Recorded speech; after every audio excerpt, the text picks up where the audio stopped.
it's more than being lonely. It's a feeling of being disconnected and afraid you're never going to be connected to ever again. Right. That is a deep, deep cry of our hearts, you know. Mm-hmm. And to understand as pastors that that's not your role to fill that, but to help them know that there is one who can fill that, right? Right. And that's where that relief is often found. So, hey friends, today I'm here with Pastor Anna and Jody, and you are listening to our podcast, whatever episode it is, I cannot remember, but I'm here with Jody Goldie, and she's a licensed marriage and family therapist and currently works at the Collaborative in Minnesota. It's located in Eden Prairie. We'll put her website up on our podcast here, so you can certainly check it out. And she specializes in complex trauma, post-traumatic stress, anxiety, depression, and is also able to address family, spiritual, and relational dynamics of control. And that, by the way, is something we are going to dig into. So, Jody, welcome to the podcast. Thank you. Thanks Jody, for having glad me you're here. Thank you. So, first question.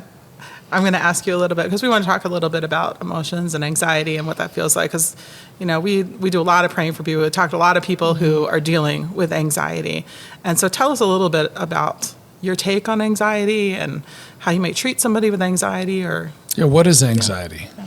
Yeah, right? I think I feel like that's the $1 million question, because I think it's a really hard thing to describe, because I think when people use anxiety, it's kind of this like catch-all phrase for like really big discomfort in our bodies. Neurologically, in order to calm an emotion, like to bring it down so that we can kind of handle it, you have to be able to name the emotion. And Dan Siegel calls this name it to tame it. Yeah, neurologists, they have these like great catchphrases, just like we do in the church, right? So, right. Right.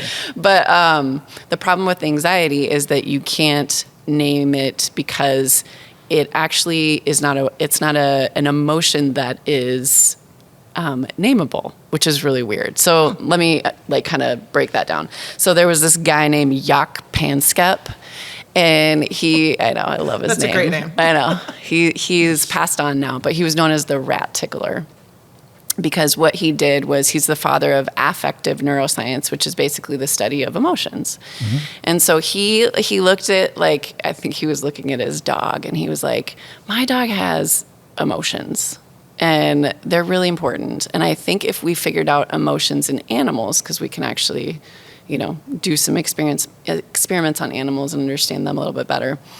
If I can figure out what's going on in animals, I can figure out if we actually have the same circuits in our brain for humans. And so he did that, and he figured out that yes, indeed, they are the same exact circuits.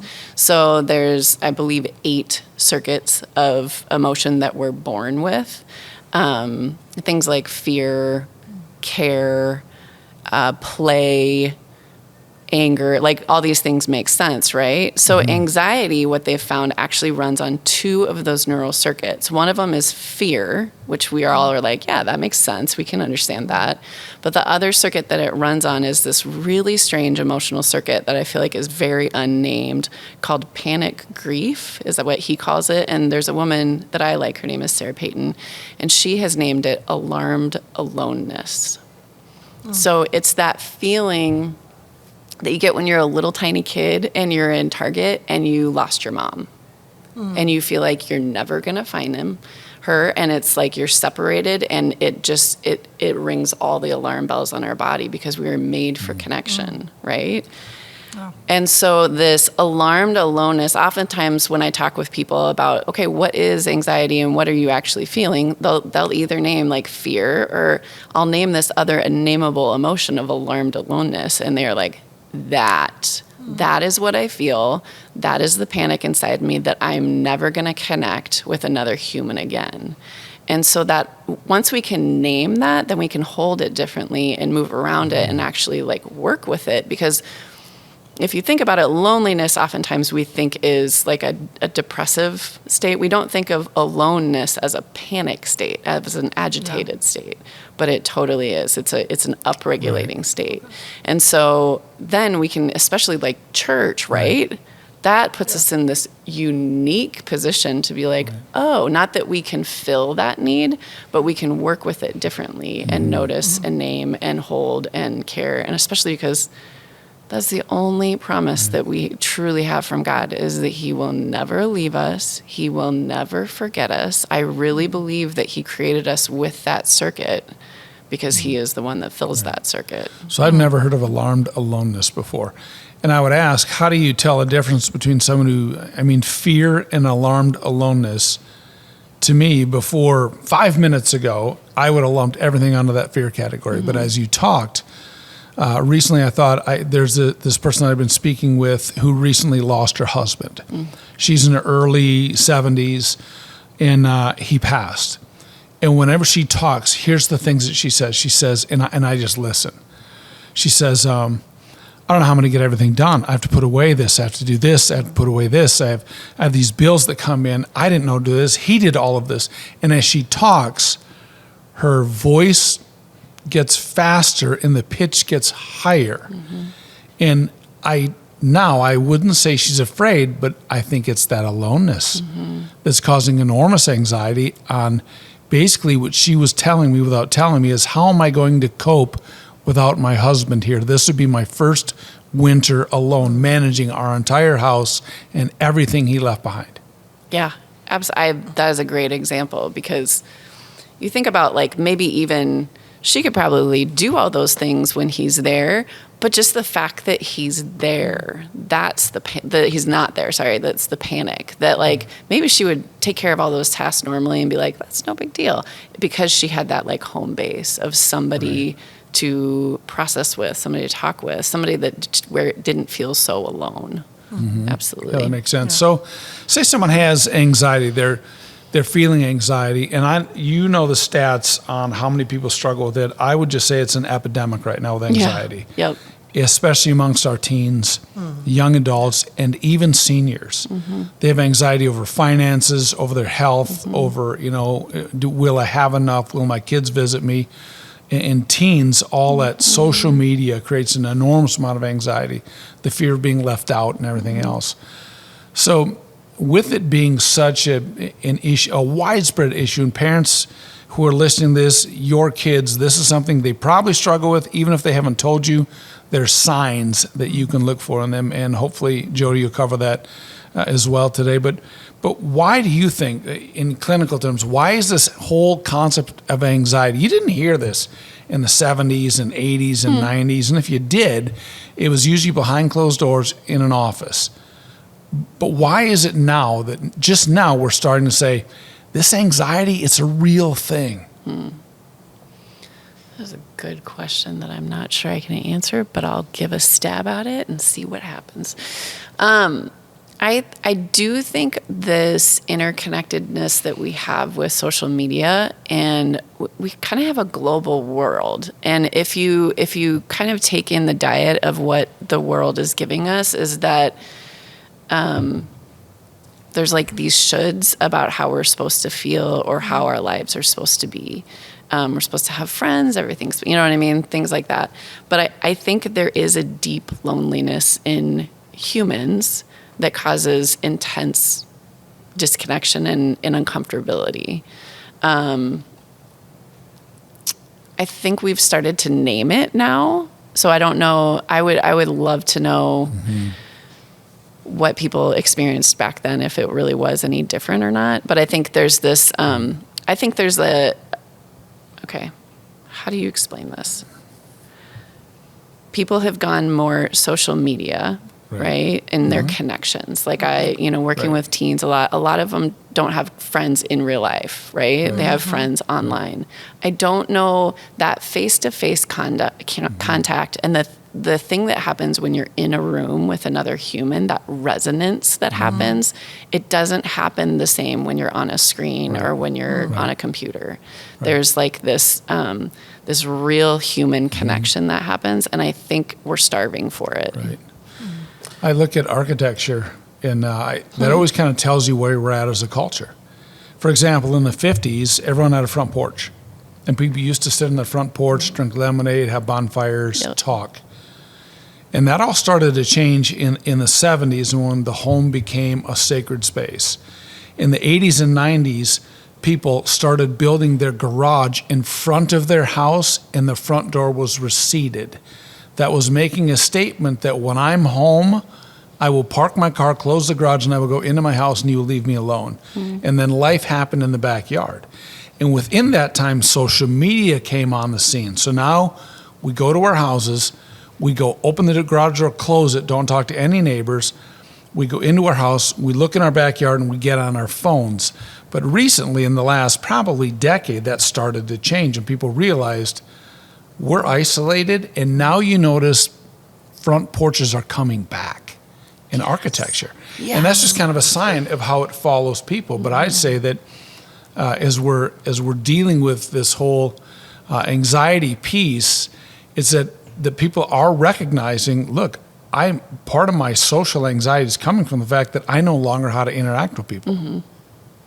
And especially if we've had really hard experiences, what we tend to do when we have difficult experiences with other humans is that we tend to like back up and start to avoid because it's too much, our body, it's too overwhelming. And so the more and more you avoid, and I'm not saying throw people out, but it's really good to have safe experiences where community does come around you and you do experience that different experience of having a safe healing community to step into. So how would you help someone to identify if people are feeling anxiety, and I hear it all the time, I have anxiety. I don't know what to say. I mean, like, what kind of anxiety do you have? Like, what kind of cheeseburger do you want? A double, like, so when we ask them about anxiety, how would you help someone identify the anxiety that they're feeling? Yeah, and it's interesting. Everybody has a different language for it. And that's why I'm like, oh my gosh, there's so many different varieties of what this actually means for people.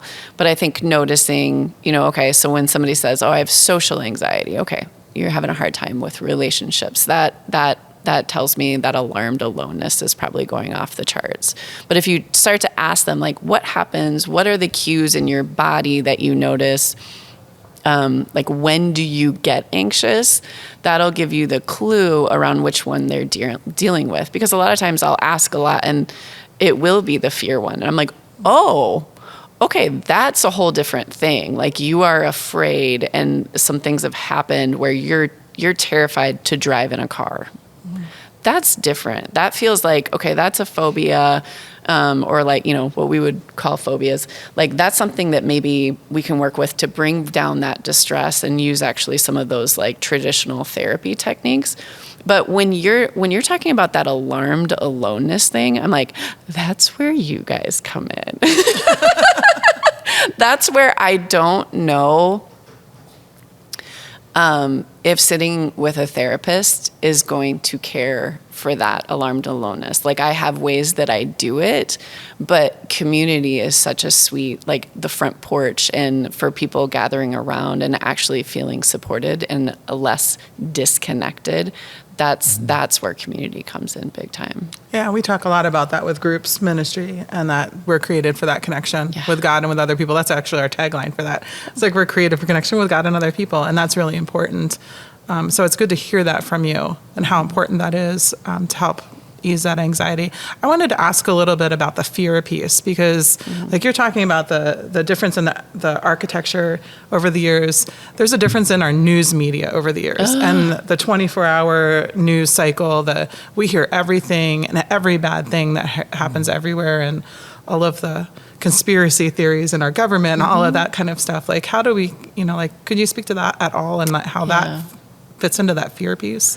Yeah, I can only kind of speak to like, I know what I experienced and what I've watched other people experience is that like, I think of it like a diet, right? Like when I am taking in news media, if I am like gorging myself on news media, that's going to impact my body pretty hugely. That like we take in, it will come out, right? Like it's kind of a thing.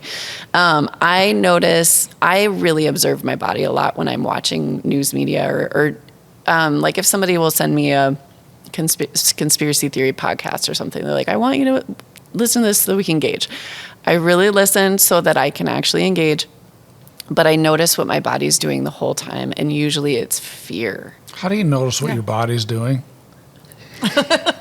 Like, do you look We at were your both gonna ask hands you the like, same question. I'm making a fist right now, or I'm listening to you and I know I'm crunkling my forehead trying to pull, but how do you pay attention to your body? Well, okay. There's a ton of, I laugh for reasons, but it's a very legitimate question because it is something that, like, I think when we live in a lot of anxiety and a lot of fear and a lot of whatever, all those emotions, what they kind of tend to do is when they get so big, we tend to go, nope, we're done. This is actually too much. And you move away from your body, right? So you kind of learn to live outside of your body because feeling that nobody wants to feel all the discomfort, especially if you don't know what it is or where it's coming from. And so to start, and we do have ways of like numbing the neurological connection to our body. So I would say the first thing to do is exactly, even you said, like, I'm crunkling my forehead. I'm like, great, you noticed your body. That, like, every time you kind of look into like what your body is doing. So like if somebody's talking to me about, we'll just say like what's going on with Gaza and Israel, right? I notice that my stomach starts clenching, and I notice that my breathing gets shallow. And I notice that like I start having thoughts that are really dark, where I wasn't 30 seconds ago. So it's just almost like kind of looking and noticing and being like, ooh, that's different. That shifted. But to you that comes naturally now to reflect on your body. But for most of us, like me, I have no idea. Yeah. It's like talking to someone and they're giving you an answer that contradicts what they think. They fold their arms like this. Anna and I had a conversation with an individual earlier today that their body language said one thing and their mouth said another. Oh, I just don't totally. think that I'm not used to it. I'm not used to asking myself, how do I feel right now? Well, my stomach's in knots, my forehead, No, I think you're right. And I think it's a really, so if I may, like going back to childhood, right? So if you think about kids in development, their first language is their body. Until they're 4, that's all they have to communicate, to understand the world, all of these things. That's their mother tongue. And then when they hit 4, what do we start saying to them? Use your words. Use your words. Use your words. And like we literally talk our kids out of their bodies and knowing their bodies. And then we start doing logic to them. And they start to like prune, because kids grow. They're like little sponges, and their brain like grows everything, including the like connection to their body. So I love watching like little like kindergartners are the most wise humans on this earth, and they know everything because they have language and they have their bodies. And so they'll say things that I'm like, oh, I didn't even pick that up, but you're right. Like they're bizarrely prophetic, right? But then we start talking them out of that. And then they prune and they lose connection to their bodies. And I feel like in our culture that happens.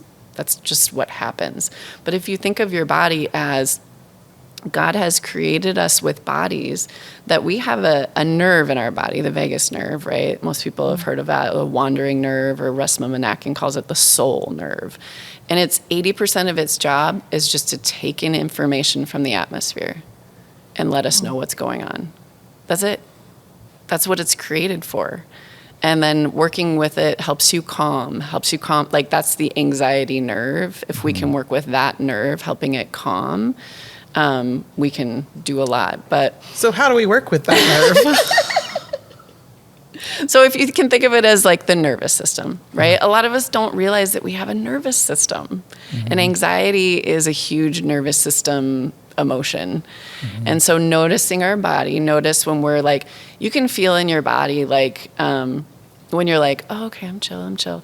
And then like maybe 2 hours later, you're like, I feel rushed, I feel hurried, I'm snapping at my, partner, I'm doing this, like the dog is gonna do, all of these different things. Your nervous system gets set up here. And then what do you notice about how to bring it back down? What are the resets in your life to actually bring it back down? So I think of like, It's weird, I know, but I think of my nervous system, I think of my body, I think of my emotions, and I think of my brain all as toddlers, as little tiny kids that are like off the rails most of the time. That like thinking about anxiety, like if I have a toddler in my body, that my thoughts are going stupid and they're saying like horrific things to me, my nervous system is just like, and my emotions are like out of control. I'm a toddler, And so how do you like actually, I remember when my kids were little, I wouldn't be like, tell me what's happening, because they don't know. They have no idea. Instead, you just scoop them up. Right. You are gentle with them. And I think about the way that Jesus interacts with us as humans. He is so kind. Even when we're being ridiculous, he is so kind to just scoop us up, be gentle with us, sit down next to us, be like, it's okay. He doesn't push us, and he waits, and then he gives wisdom when we're ready to hear it. And so interacting with our bodies and our nervous systems in that way, and kind of asking God for wisdom about how to notice what is going on in your body, how to watch and observe, because that's all front brain stuff. So it's actually like super helpful to grow, because we all want to live in our adult brains, right? Right. It's helpful. Right. I mean, you have permission to act 12 years old periodically, but only once a month, and only for a short period of time. Very short period of time. Very short, yeah. So I'm sitting here thinking, we have parents, we have spouses who live with people with anxiety, parents who have kids who have anxiety, and even kids who have parents who have anxiety. Yeah. What advice would you give to them in saying, look, if you're living with someone with anxiety, how can you help care for them? Where do we start? I think I'm going to reverse it, because I think the starting point is us. Okay. I think we're the starting point. Like, if you are trying to care out of your own anxiety, that'll just make your anxiety worse, because the way that we're created for connection, right? And so if I'm sitting with Anna and her anxiety is off the chart, because we're close and connected, my anxiety will be off the chart, and we'll just cycle, right? The stuff that we talk about will be really not helpful. Right. And there's this therapist in Minneapolis, his name is Resma Menaken, and he said, I really believe that people pay to come to therapy because they want to sit with a regulated body. It's very interesting. Because there's something really powerful about being a regulated body, right? And you can feel it. Aren't there people in your body where you're like, I don't know what it is about them, but I just feel peaceful and want to be around. Right. Like, I think about my own, church community. There is this man who gives me a hug every time I come in those doors, and I'm like, okay, I'm good. I'm good. Thank you.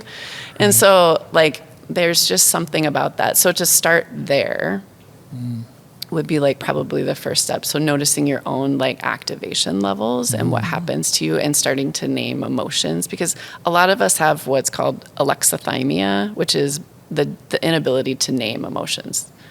If we were, again, when we were little, if we were never given the language of emotions, they just happen in your body without being able to name. And then you can't tame it, and then it just So tell me, how do I name an emotion? It's really hard. I know there's a wheel you can use. There's probably a wheel, To but name how the can emotions. I name an emotion if I'm, anxiety could be caused from anger, could be caused from, that alarmed aloneness, or from fear. How would I go about trying to identify that? And I just, not just me, but how would our listeners go about identifying that? Yeah, and again, it's a practice, so it's not like, but it builds on itself. That's a cool thing about our brains and the way God created us, is we're built to keep growing throughout our whole entire lives. Right. So I use two things that are really, really helpful. Maybe I'll add a third. One, there is online, if you just Google emotion heat map, they did this really cool study where they basically took bodies and they did all these like heat map scans of them to see where activation is in your body when there's an emotion. So like you said, anger, John, like a really good one is you can see in the anger one that the hands are like bright, hot red because you usually, you want to, when you're in anger, you have a fist and you have a lot of activation in your arms. And so each of them shows like where we lose temperature and where we gain temperature. And sometimes that really helps people to start identifying that like emotions live in our body. They actually are the same for everybody. And it's just, again, those cues, it's just data. It's just information. Like we get so scared and we kind of moralize emotion, especially anger. That's a big one that people are like, you can't have anger. That's so sinful. I'm like, no, it says do not sin in your anger. Like anger's not the sin. I mean, Jesus, that man, I think he got pretty angry. Yeah. Whew. Anyway, so that's one tool. And I think another one is, what Anna's talking about, is that they have feelings wheels online. If you just Google feelings wheels, what they do is they, you can like kind of look for in the center circle, like, is this feeling bad? Is it sad? Kind of like that. And then you go further out to get more nuanced and figure out what's actually the emotion that actually resonates in your body. Like it feels like it hits. I love it when it hits. Because that moment when it actually hits and you're like, yeah, I'm feeling really embarrassed, it calms it down. And you can see it with kids, like when they're kind of worked up and they're like, are you mad? Are you sad? Are you embarrassed? And then they kind of go, yes. It's like a relief. It's a relief. And so maybe that's the third tool that I want to throw in is sitting with somebody and asking questions about like, what does it feel like in your body? Because I think that like bearing witness to somebody else's emotion, I think we're kind of created not to hold those alone. Right. And I grew up in an era when you just shoved all your emotions into a box or a drawer, some compartment in your head, and sit down, suck it up. That's life. Get over it. That really was my world. And acknowledging and admitting emotions is, it's not natural to people, especially who grew up with parents who said, just stuff it, stick it, do whatever. It's just. It's a different animal, but it is good to name it and identify it. I want to ask you about adaptive internal relational network, the adaptive internal relational network model. What is that? What in the what? It is a therapy model that was created by three beautiful women, Patty Miller, Don McClelland, and Phyllis Solon.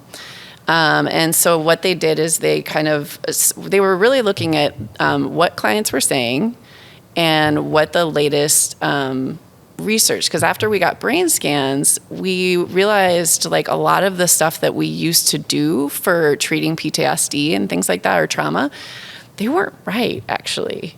We were kind of harming people and we didn't know that. And now we do know that. And so those three women were very committed to looking at the research and then listening to clients and creating like best practices in order to actually care for people in a way that was related to the science. So it kind of talks about development, neurobiology, did I already say development? I think I did. You did say development. Yeah, like how to build relationships, like all of these different, like things. Power and control dynamics is a big part of it too. And so it's just basically a theory of how to work with trauma in that way. So it weaves in like things that already exist, right? But makes it accessible in one spot. I read something that was pretty fascinating to me. I'm military, or I was in the military anyways, but they wondered why all these soldiers that came back from World War II seemed to do just fine, and a lot of people recently have all this PTSD and all this other stuff. And I don't remember the study. Someone's going to Google it and fact check me on it, and that's fine. What they said is that the soldiers coming back from World War II, one was they had a clear objective. I mean, they were killing Nazis, and that, Nazis were clearly bad. But they had 6 weeks on the boat and travel at different stations to debrief with each other and to talk about their feelings and emotions. So when they got home, they'd already spent 6 weeks conversing about their experience.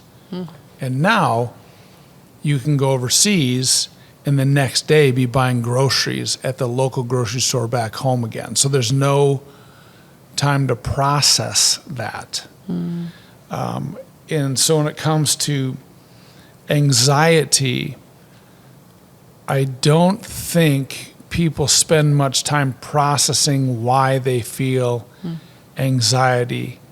They're just told to deal with it, get over it, walk through it, or we medicate it to the point that you can turn people into zombies when they walk around with delayed responses, which is not dealing with the problem, it's dealing with the symptoms. And the real problem stems from some emotional or psychological issue like you were saying. So with that being said, now going back to helping our children with it or helping a spouse with it, where can we go for help? Can I add to that too? At what point should you go for help? Yeah, I think that's a really good question.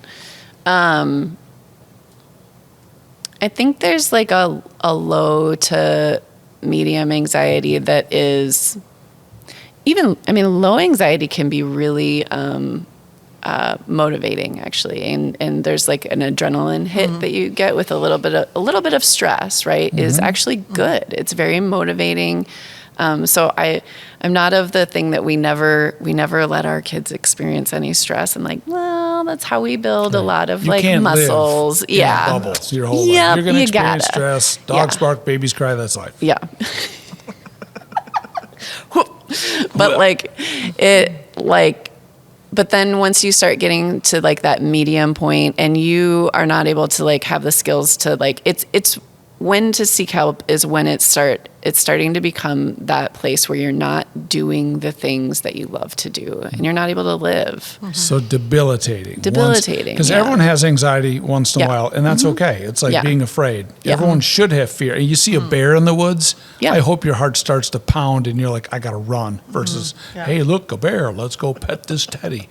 No, you should run. Your body does that. But yeah, it's that. So what you're saying is it's that chronic or it's debilitating once it impacts your natural or what you perceive would be your natural rhythm. Yeah. And like you're not able to, go to the grocery store. You're not able to go to school. A lot of kids have school stuff, right? Where they aren't able to go to school because it's just too much. And that that's where you're going to definitely need, that's a big deal. You're going to need some professional intervention. So I would say for that, we do on Air Network, we have a big referral base that it's actually being updated right now. So it's been hard that it's been updated because I'm like, who do I send people to? But that's a really good referral space. But I think that there are things, again, noticing what kind of anxiety it is. And then I kind of go the route of if you think of these big emotions as toddlers, right? Holding the toddler first. So actually having resonance with it, not reassurance, like it's going to be okay. That actually doesn't do anything with emotions. So like actually giving resonance where you're like, this sounds really hard for you. This sounds really scary. I can't imagine living with that in my body. Like being truthful. And then your words, John, are going to be really different than my words, right? Yeah. Like you're going to be like, that's a bummer. Perfect. That's great. I don't know if you say that, but it's going to be different and that's okay.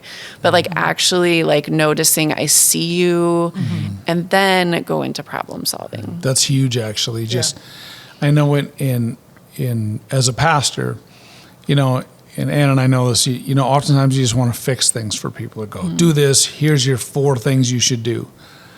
But what you're talking about is the ministry of presence. Yes. It's being fully present, fully engaged, and people want to be seen and heard and understood. Yes.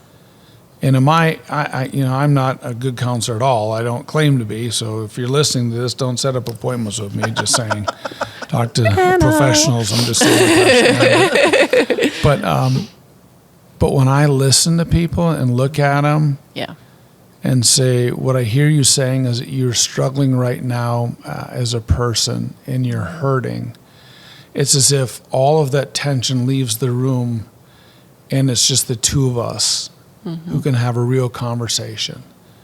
And if we never get to that moment, if they perceive that I just want to fix them or that if I'm in a hurry, we never get to that point. So, and we talked about that on staff. It's the ministry of presence. And this to you, listener, if you have a friend that's dealing with anxiety, you don't have to have the answers. You just have to be present and listen and hear their heart. I think I did a kind of a training on anxiety for parents at a school, and one dad said, "Oh, okay, that was it. Like reassurance, like it's gonna be okay." It's because what it does for as a parent is when I see my kid suffering with an emotion, with anything really, it actually sets off a stress response at me, and I just want to shut it down, fix Yes. it, make it stop. I like lose my mind. But to like, and that's where I say start with yourself. But like, I have been noticing that stress response where when my kid is suffering, I like kind of freak out on him. It's the weirdest thing, right? But it is what we do. And so to like hold my own suffering and be like, okay, like God has my kid. I'm not alone in this. I just need to sit with it and kind of like take it with him. But I feel like in a lot of ways that ministry of presence, the way that I have learned how to do it differently and the way that, you know, is to watch how the Holy Spirit does it in prayer, in healing, whatever, like watching him and how he ministers and how he moves has taught me so much wisdom about how to actually approach somebody differently and hold their pain and their suffering differently. So I think it's huge. Yeah, I think as a parent, that's the hard, like you're saying, like that feeling. Like I remember like just going at it with my oldest, and then I had to come back and I was just so scared of where you were. Yes. And I was able to name it for him at that point. But then listening, like you're saying, listening to the Holy Spirit, there's been times where I sat with my own, trying to calm down and say, I'm just going to be a parent. I don't need to fix all their stuff. I just have to be a parent and be the person who's regulated in that moment so that they can fall apart. Yeah. And it's okay for them to fall apart and just be okay. Yeah. And that's hard work. And I want to name that with parents. I think that is such hard work I think my husband said, the entire work of parenting is keeping your brain online while they're falling apart. That's it. That is what we are called to do. And it's so hard. Yeah. Yeah, I think it's easier to do it for somebody, even that comes into the church, than it is in my Yes. own, for myself and my own family. Yes. I use the analogy, 100%. People love to pull you into the crazy river.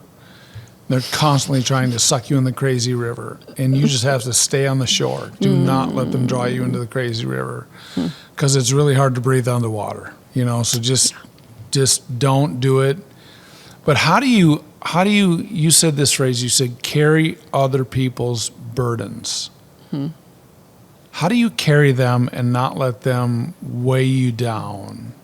Like when you leave work or when a person meets with someone who has anxiety, how do you not own that? Because you can't own their anxiety. You can carry it with them, but you can't own it. Yeah. I think of this, and I want to name the difference. I think this is a very different process for when it's your kid.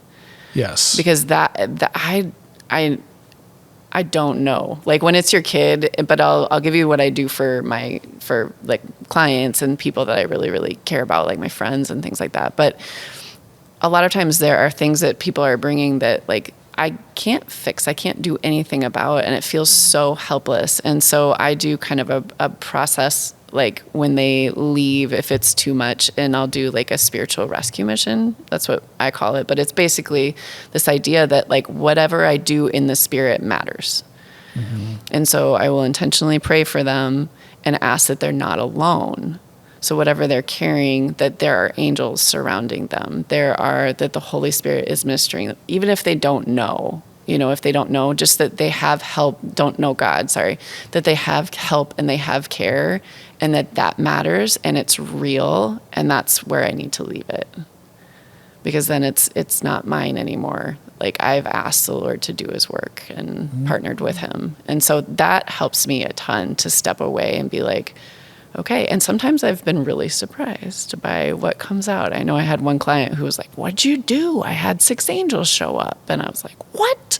So it works. Like what we do in the spirit matters. And I think sometimes when we can't see it or we can't see fruit, we forget that that actually matters. Right. So. And as a parent?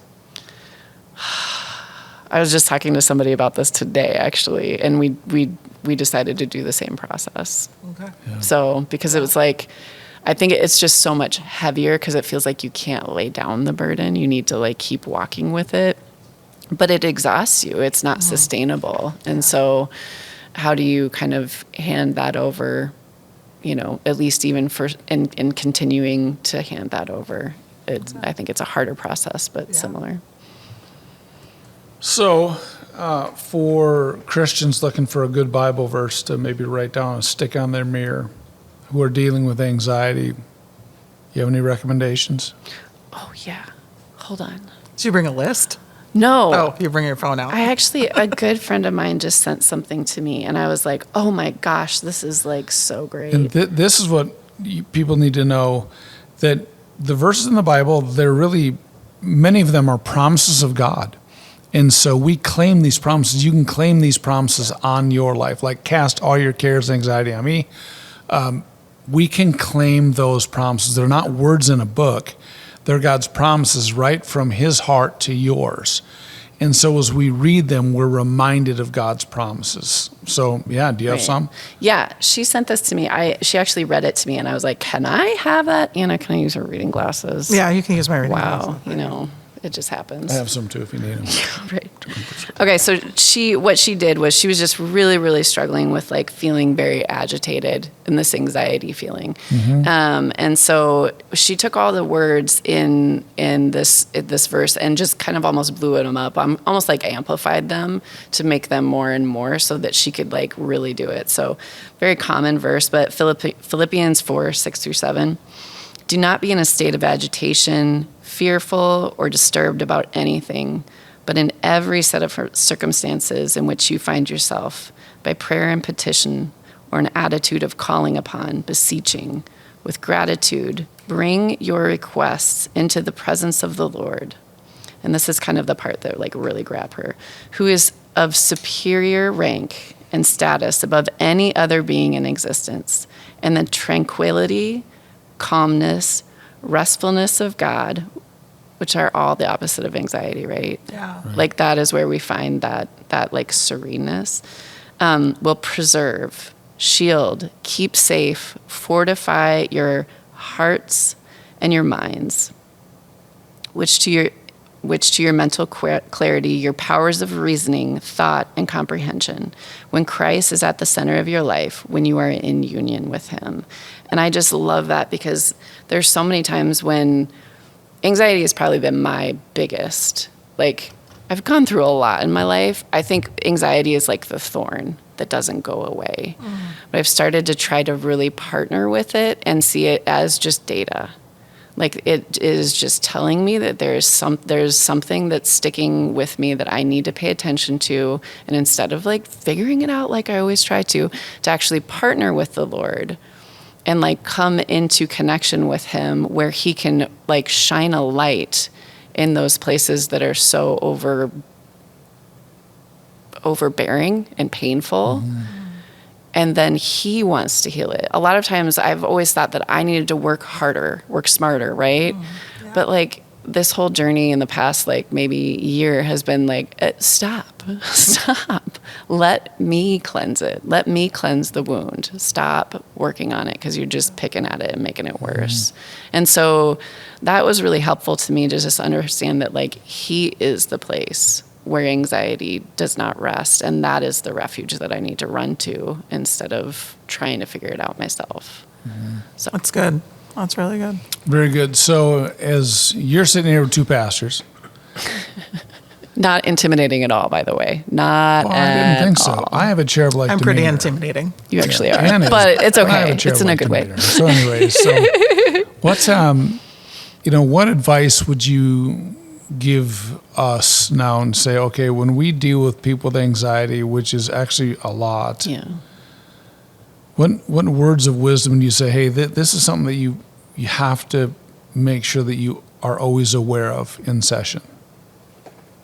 When working with people, I think that noticing what kind of anxiety it is, that's the thing to be aware of. Because I think, again, I don't think a relational anxiety is named enough. Like, and not social anxiety, because I think that's like a buzzword and people use it, but like using it as relational and connected anxiety, and understanding that like loneliness and it's more than being lonely. It's a feeling of being disconnected and afraid you're never going to be connected ever again. Right.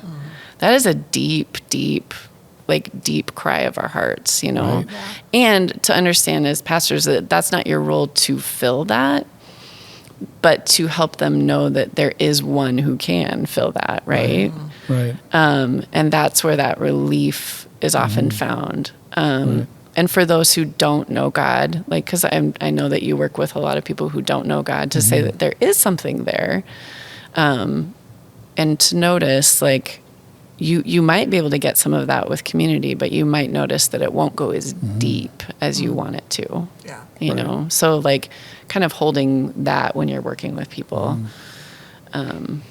I don't know. Does that answer your question? No, that does. And I would add this, and I think you would say this too, is that we need to know our own anxiety levels when we meet with people and don't exude that onto others. And I would say in my early years of ministry, when people told me their issues, like, I have a problem, I'd lean in like, oh my gosh. Yeah, right. Oh no, tell me more, you know, and they're like, I'm just really scared. What are you scared of? You know, I'm really freaking out. Yeah, and then you like you know, it's, slam back and forth. yeah. Yeah. And I think now, well, I don't do that anymore. Now I do try to be well aware of my emotions. You stay out of the crazy river and I you're do, just like, but at first I'm like, here's a paddle, here's a boat, I'm jumping in. Let's Yeah. tip this canoe over together, you know?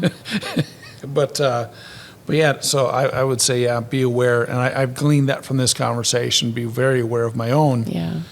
anxiety and to be a good listener and to just, you know, hear people what they have to say. And like you said, name their anxiety. And that'll take some searching to Yeah. try to figure out what is the cause of it. Because people who tell me the cause of it aren't always telling me the truth.